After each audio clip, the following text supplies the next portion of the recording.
Boatworks today is sponsored by Total Boat and Alexseal Yacht Coatings, as well as supported by the generosity from the beautiful folks over on Patreon. Thank you so much. Well, looky what showed up. So welcome back to the shop, everybody. Hope you're all doing very well, and happy 4th of July. My name is Andy with Boatworks today, and I realize it has been quite a while since I've posted anything, but there's a good reason for it. There has been a lot of things happening over the past few weeks, all good, all very exciting things. Things that are going to allow me to be able to get back to focusing on boats and boat repair strictly, and also expand other aspects of this channel. Pretty exciting stuff. But with that said, let me bring you up to speed. Now, probably the most important thing that has happened over these past few weeks that's going to make the biggest difference for me time-wise is that I'm officially a one-shop owner. We closed on the sale of the Herbster shop yesterday afternoon. And that was the easy part. It's everything that led up to that being able to happen that was just absolutely brutal.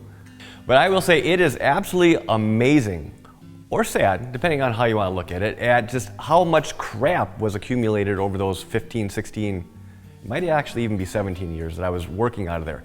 It's just, it was never ending. I mean, we had, I'll bet you at least a dozen trips with U-Haul trucks, the big 26-footers. And it was just insane. We'd pick it up first thing in the morning, hightail it to the shop, which is about 2.5 hours away, spend everything getting all loaded on, bring it back here, get everything unloaded so that I can get the truck back before it was too late to avoid late fees. It was just very, very fast-paced days, but it didn't really give us a whole lot of time there because we also had time restrictions with dogs and activities and whatever that we had to get back here. So it seemed like it took forever. I mean, 1 or 2 trips didn't really even seem like it made much of a dent, but after a dozen or more, we finally got her. So there's the saying, it's that the 2 best days of boat ownership are the day that you buy it and then ultimately the day that you sell it. And quite honestly, I thought that I might have that similar kind of attitude here at the shop, but I really didn't. I really didn't. I love this shop. I built it, I designed it. This is everything that I wanted out of a shop. So doing this last little walkthrough here, now that everything's been emptied out, it's very strange. I haven't seen it this empty since the day that they finished building it. And everywhere I look, there's memories. I'm not going to lie and say that they were all good because, well, there were plenty of hard times here as well, but memories nonetheless. I mean, this is the space where I first cut my teeth. This is where I honed everything that I had learned over the years, and this is also where the beginning of Boatworks Today started. So a lot of firsts. I mean, this is where my wife accidentally shot a nail through her finger when she's helping me frame out this mezzanine. It's also a place where I almost died several years ago, but we're going to save that story for a very different time. The place where I built all my girls' toys when they were younger for Christmas, and they used to go roller skating around here when they were young. It's just, I don't know, it's just kind of weird walking through here and seeing all these memories. I remember drawing this little face here too. It always makes me laugh every time I went up and down the stairs. But yeah, I mean, 16, 17 years of my life, I was here in this building more than I wasn't. I spent more time here than I did at home on any given week. But overall, in almost every way, this change for us moving to Michigan has been nothing but positive in almost every respect. I mean, yes, there are still, there's friends there that we, that we're gonna miss and not see as often as we'd like to, but the trade-off as far as for our family, the girls, they're able to get involved with activities again, and there's a grocery store or 2 within 10-15 minutes of the house instead of 45 each way. There's been a lot of positives here that we just didn't have back in Herbster, Wisconsin. So overall, it's been a good thing. Now, as a result of all this moving, and specifically the unloading, this shop was absolutely destroyed. I mean, when we were unloading the trucks, because we were under such a time crunch, I didn't bother taking any time as far as trying to organize things as I was unloading. Basically, if there was an open spot somewhere on the floor, something got dumped there. And by the time this was all said and done, there wasn't a spot available anywhere in here. He was just, like I said, absolutely destroyed. And what that really kind of highlighted to me was something that I should have done from the very, very beginning, but at that time it just wasn't a priority. The storage space, or I guess the way that I had the storage solutions kind of laid out in here, was completely inadequate. So in order to even be able to take some first steps at organizing this place, had to order more shelving and just kind of gut it and start over from scratch. Now obviously there's still a fair amount of clutter laying around in here, but the main area of focus was in this room here, basically the parts storage utility room. There wasn't a square foot of space anywhere in here before I came in, gutted, and reorganized. But now I'm happy with it. I really, really like it. Like I said, it's something I should have done from the very, very beginning. But for one reason or another, it just wasn't a priority at that time. So by putting these shelves up here, I was able to pretty much at least double the amount of storage space that I had in here, which is actually quite impressive because not only did I increase the storage in here, but it feels so much more wide open. Now, one thing, I'm gonna give you all a little bit of a sneak peek. Now, this whole bottom row here, there we go. At least half of the stuff down here on this bottom row, part of this moving was also coming across a lot of old, very, very old materials, things that are expired. Maybe I think a few things were actually accidentally left outside. So that's going to be something that I'm going to be covering here next week. And it's been a pretty heavily requested video, which is how to properly dispose of materials that are just either old or that you want to throw away, but you can't throw away uncured resins or material in the dumpster. They get kind of pissed about that. So that's what's going to be happening next week, more so out of necessity, because I need to open up that space and just kind of get rid of this stuff that I can no longer use.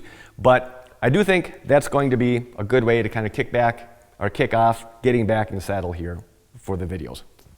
Now, in addition to this, I was also trying to stay on top of the Alexseal thing. Now, if you remember, granted, this is going back a few weeks now, but I've become a distributor for Alexseal, and it was a bit of a process between trying to get the materials that I wanted to stock and kind of get that narrowed down, because they offer a lot of different things, and there's no way I wanted or did I need to stock everything.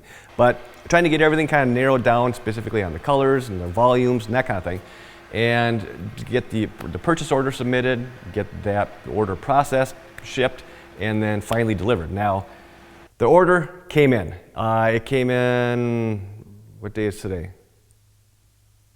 It came in on Monday, I think. Monday or Tuesday, something like that. But got it in, went through, checked everything in with inventory-wise, put it all up on shelves. Well, here, I'll just show you.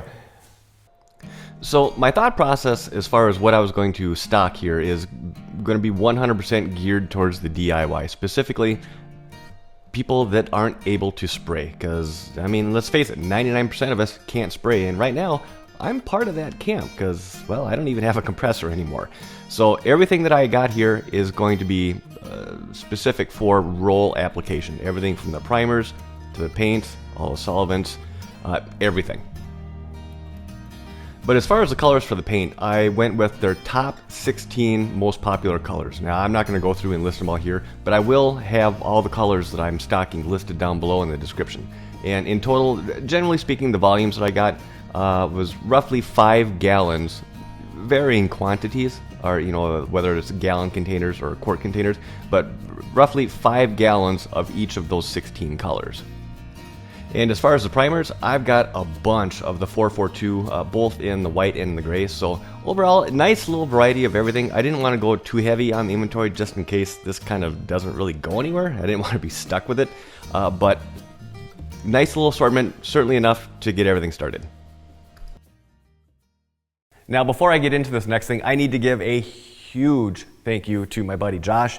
That guy is a computer and internet ninja. I mean, he was the one that did all the background work as far as moving the site from one server to another, getting it all set up with the WordPress stuff, and then handing it over to me. But he is the one that actually did all the heavy lifting. So Josh, I owe you, buddy. Thank you so much. Now, the website. Right now, it's about 85% done. There's a few little kind of appearance things that I need to kind of pencil whip a little bit, but for the most part, it's done. It's functional. I've got it shut down so it's not able to take orders right now, but the bones of it are in place. So I mean, it is functional. It's just not as pretty as I'd like. Now, the way that I'm anticipating this, I think I should be ready to have that pencil whipped and 100% ready to go Monday, Tuesday-ish of this coming week. And at that time then, I'm going to open up the ability for orders to be taken strictly for the folks over on Patreon for the first week. There's an awful lot of bugs that I need to kind of work out as far as the logistics, specifically on the shipping. When you're dealing with shipping hazardous material, there's an awful lot into it.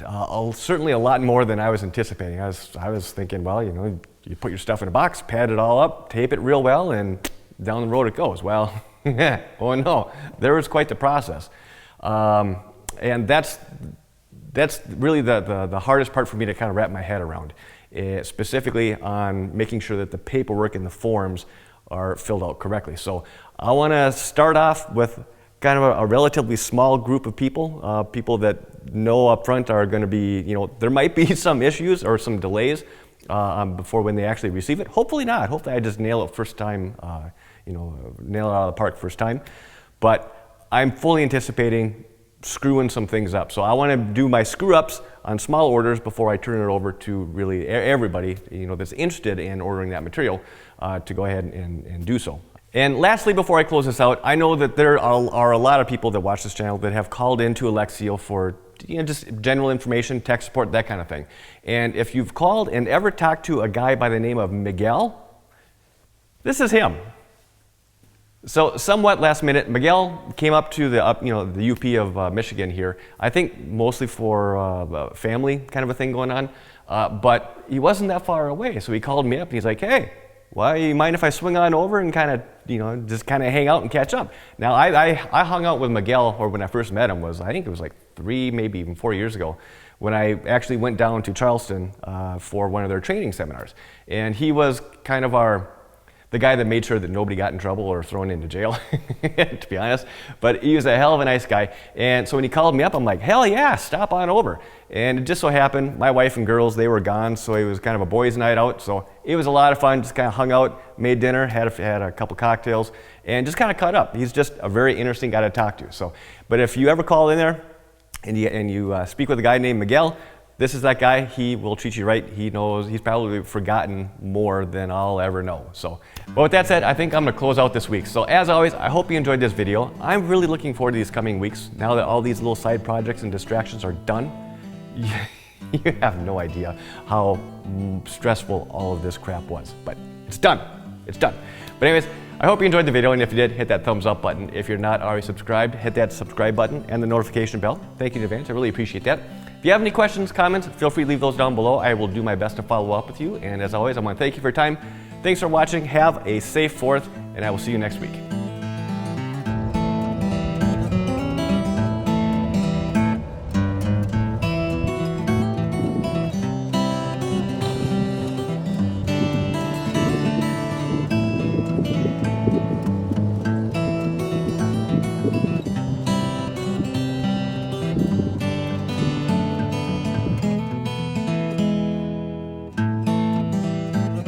This has been a Oyster White production.